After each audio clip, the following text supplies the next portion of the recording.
এ কি, বাঘটা দেখি আমার পিছন দিক দিয়ে চলে গেল। আমাকে দেখে নাই তো? আমাকে দেখলে তো হামলা করতো আমার উপরে। সর্বনাশ! বাঘ দেখি এলাকার ভিতরে চলে গেল। এলাকার মানুষজন তো খেয়ে ফেলবে। এ কি, আরেকটা বাঘ দেখে আমার পিছন দিক দিয়ে চলে গেল। তাহলে কি বাঘগুলোকে কেউ তাড়া করছে না তো? এ কি, এটা কিসের শব্দ আসছে? শব্দটা মনে হচ্ছে এদিকেই আসছে। না, আমি বরং ওই গাছের উপরে লুকাই, দেখি কি আসে।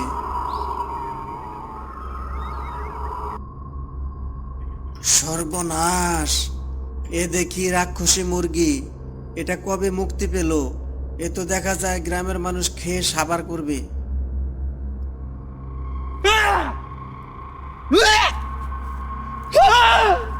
হে কালু মিয়া, কিছু শুনতে পাচ্ছেন? জি স্যার, কিছু একটা শুনতে পাচ্ছি। মনে হয় কেউ ওই জঙ্গলে বিপদে পড়েছে। তাহলে চলো দেখি, একটু জঙ্গল দিয়ে ঘুরে আসি। এটা কি হচ্ছে? এটা বাঘের কাণ্ড নাকি কোনো ডাকাতের কাণ্ড? যদি এটা ডাকাতের কাণ্ড হয়, আজ বেটাকে উচিত শিক্ষা দিব। চলুন দারোগা বাবু, তাড়াতাড়ি, আর দেরি করা ঠিক হবে না। আমাদের এক্ষুনি যেতে হবে, না হলে বেটাদের হাতে নাতে ধরতে পারবো না। চলো জলদি।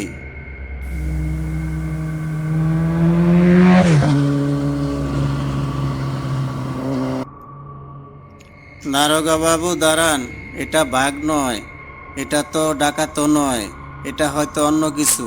আগে দেখে নেই। এইরকম ভয়ানক শব্দ আগে তো কখনো শুনিনি। পিছু নিয়ে দেখবেন নাকি স্যার? চলো জঙ্গলের ভিতরে ঢুকে দেখি কিসে এরকম শব্দ করছে। সামনে আলো জ্বালিয়ে দেখো তো কালু মিয়া, ওটা কি দেখা যাচ্ছে? সর্বনাশ দারোগা বাবু, এটা তো সেই রাক্ষসী মুরগি। এটা তো বন্দি ছিল, কিন্তু ছাড়া পেল কিভাবে? রাক্ষসী মুরগি? রাক্ষসী মুরগি তো বহুদিন আগে মেরে ফেলা হয়েছিল। সে আবার জীবিত হয়ে আসলো কিভাবে? পালান দারোগা বাবু, পালান! রাক্ষসী মুরগিটা আমাদের দিকে আসছে, শিগগিরই পালান!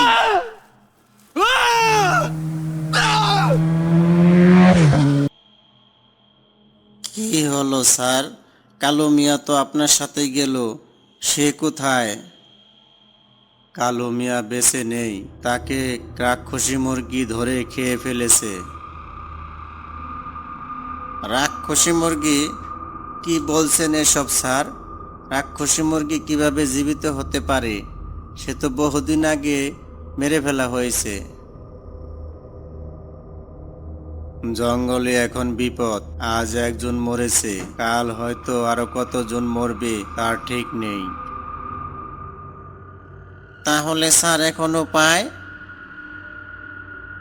কালকে এই খবরটা গ্রামবাসীকে জানিয়ে দিতে হবে, যাতে কিছুতেই এই জঙ্গলে কেউ না যায়।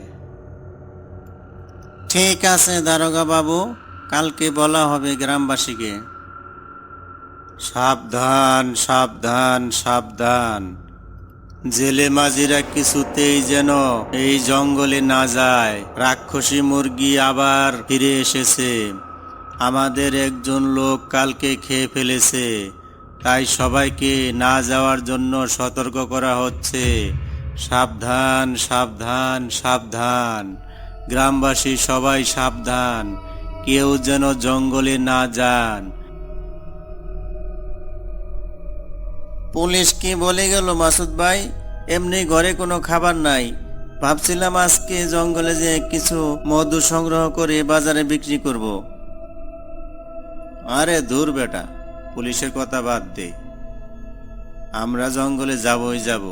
জঙ্গলে না গেলে আমাদের রুজি রোজগার আসবে? পুলিশ যাই মনে হয় তাই বলুক, আমরা এগুলো মানি না। মরার ভয়ে হাত পা গুটিয়ে ঘরে বসে থাকলে আমরা তো না খেয়ে মরবো। কিন্তু মাসুদ ভাই, ওখানে গেলেই তো রাক্ষসী মুরগির মুখে পড়তে হবে, আর কি ফিরে আসতে পারবো?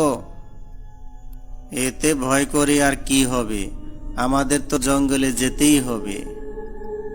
আমরা বরং মালেক কাকার কাছে গিয়ে পরামর্শ নেই, তিনি ভালো পরামর্শ দিতে পারবেন। তা কথা ঠিকই বলেছ, চলো আমরা মালেক কাকার কাছে যাই।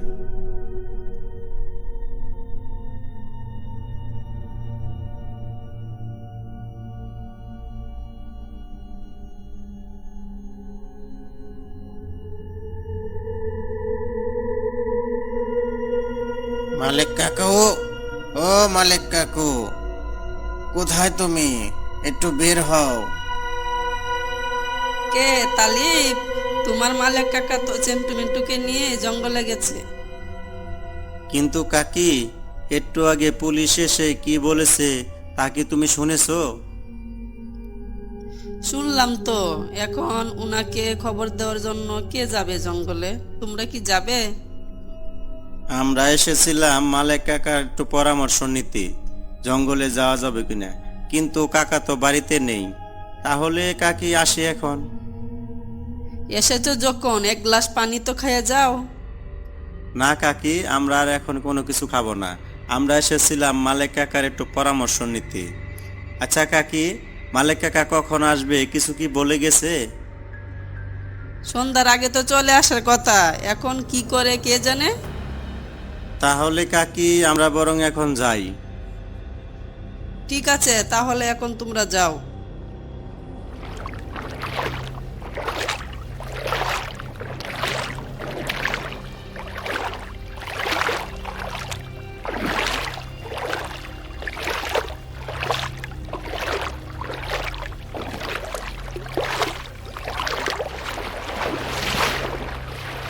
কিরে সেন্টু, আজ তো কাউকে নদীতে দেখা যাচ্ছে না, কারণ কিরে? মালেক দাদা, মনে হয় বাঘের ভয়ে কেউ জঙ্গলে আসেনি। ওই তো একজনকে দেখা যাচ্ছে। ও ভাই, তোমরা আর সামনে এগিয়েও না, জঙ্গলে একটা রাক্ষসী মুরগি দেখা দিয়েছে। তোমরা সামনে গেলে তোমাদের খেয়ে ফেলবে, তাই সামনে আর গিয়েও না, তোমরা বরং চলে যাও। কি ভয়ানক জানোয়ার রে ভাই, দেখলে অজ্ঞান হয়ে যাবে। আমাদের একজনকে ওই রাক্ষসী মুরগি খেয়ে ফেলেছে, খুব ভয়ানক একটা মুরগি। এসব কি বলছে রে মিন্টু? রাক্ষসী মুরগি আবার কি? রাক্ষসী মুরগি? এটা তো বাপের জন্মেও শুনিনি। কিসের আবার রাক্ষসী মুরগি? কি সব উল্টাপাল্টা বলতেছেন ভাই? তুমি কি কখনো শুনেছো মালেক দাদা? না তো, আমি তো কখনো আগে এর ধরনের রাক্ষসী মুরগির কথা শুনিনি। আরে মালেক দা, তুমি উল্টাপাল্টা কথা শোনা বন্ধ করো তো। ওই লোকটা সব উল্টাপাল্টা কথা বলছে। রাক্ষসী মুরগি আবার হয় নাকি? তুমি নৌকা চালাও, ওই লোকের কথা শোনা বাদ দাও। পাগলের দল, যাও সামনে যাও, গিয়ে মরো।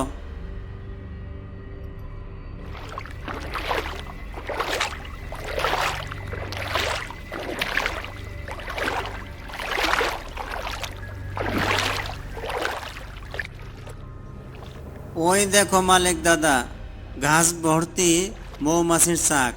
তার মানে ওই লোকটা মিথ্যা কথা বলে আমাদের ফিরিয়ে নিয়ে যেতে চেয়েছিল, যাতে আমরা মৌমাছির মধুগুলো সংগ্রহ করতে না পারি।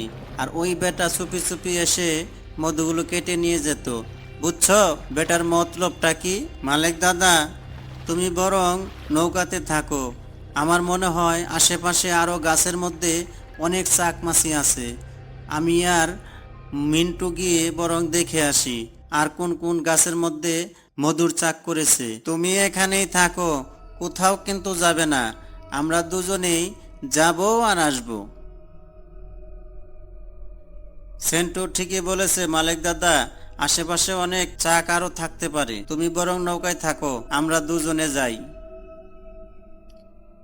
ঠিক আছে, যা তাহলে, তাড়াতাড়ি ফিরবি কইলাম, বেশি দেরি করিস না যেন। ঠিক আছে মালিক দাদা, এই চল মিন্টু। এই ভয়ানক ভিডিওটি দেখতে আমাদের এই চ্যানেলে প্রবেশ করুন, তাহলে ফুল ভিডিওটি পেয়ে যাবেন।